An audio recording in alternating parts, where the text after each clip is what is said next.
Hey, real quick, World Labs raised about $1 billion in funding. 200 million of that came from Autodesk. Autodesk is basically the actual like design engineering company. So you can think stuff like CAD software. You can think Maya. Maya is basically Blender, and Blender is basically like a 3D animation tool. So think Maya. That's like what the industry standard for like 3D animation is, I believe. So really everything 3D is really kind of under Autodesk. So it's a good partnership. But in saying that, the partnership is very much in its early days. They haven't as far as reporting goes, they haven't really asserted what the partnership will look like. It could be more of just Autodesk advice because they're now advisors to the startup. It could be Autodesk just providing advisory, wherever the word is there.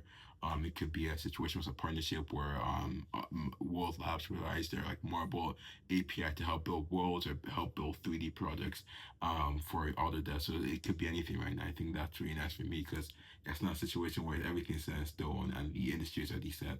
It's very much still growing. It's very much in the infancy stages.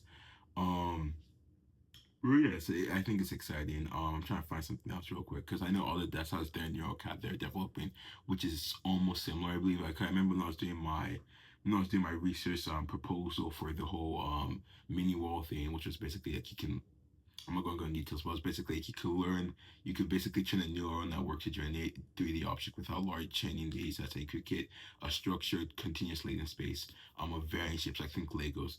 But anyways, NeuroCAD is basically think generative designs. Like you could basically have create a tripod, create a Lego, stuff like that.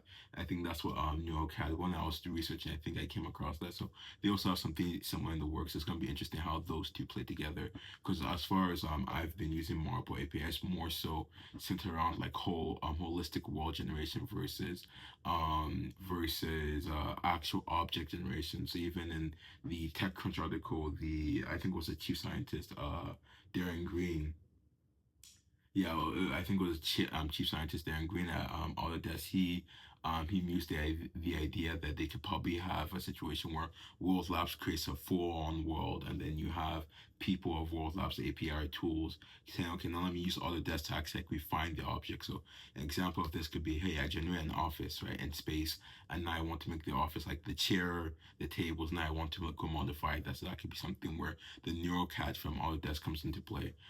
All this being said, I do think it's like really nerve wracking how fast stuff seem to move sometimes because it's a large part of what I want to do is that I think this industry, this whole world model industry, especially when it comes to 3D and 4D, is very much in the early stages. I think that means there's a lot to be discovered, there's a lot to do.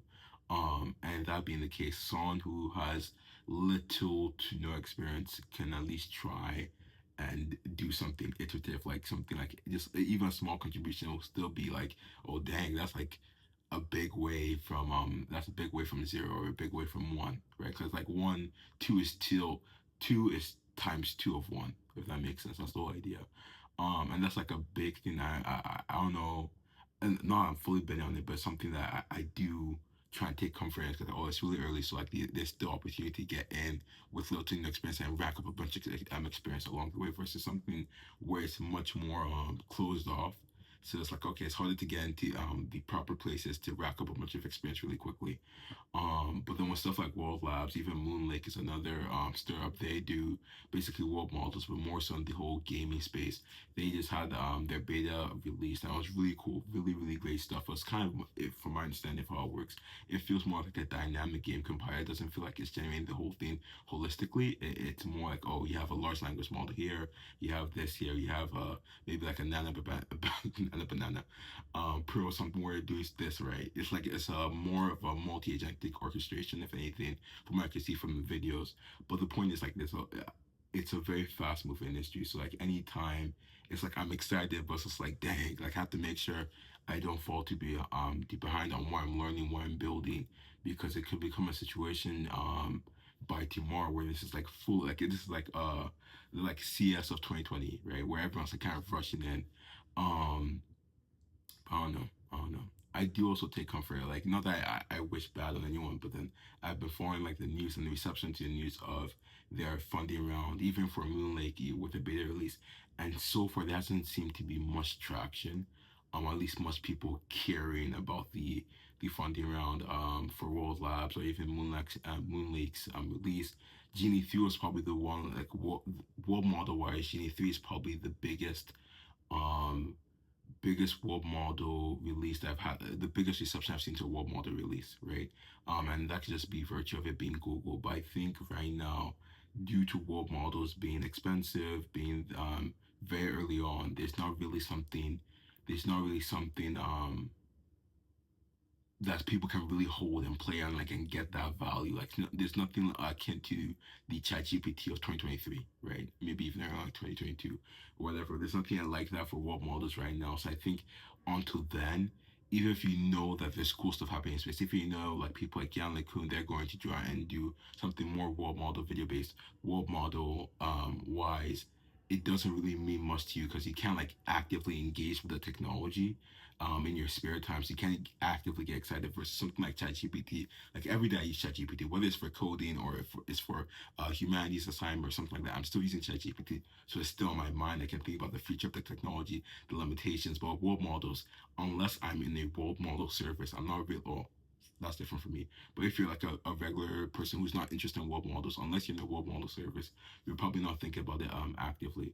So I think that's something that helps in the sense that I don't think it's gonna be a very popular industry, sub industry in the coming months. I think it's gonna have some cool releases, cool advances. But in terms of people trying to rush into the field, I think we're a couple years off. Like even when I talk to people, like a lot of people still don't know what world models are, which to be fair, like it has no correlation with the work they're doing.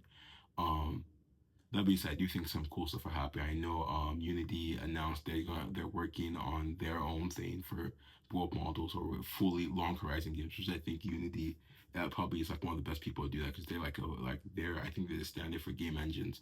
So they're working on something. I think that's largely in reception or response to Google's whole Genie 3 thing, and they're still going down, but they have something going on. Roblox obviously has their I forgot what it's called, but they have their own video based world model.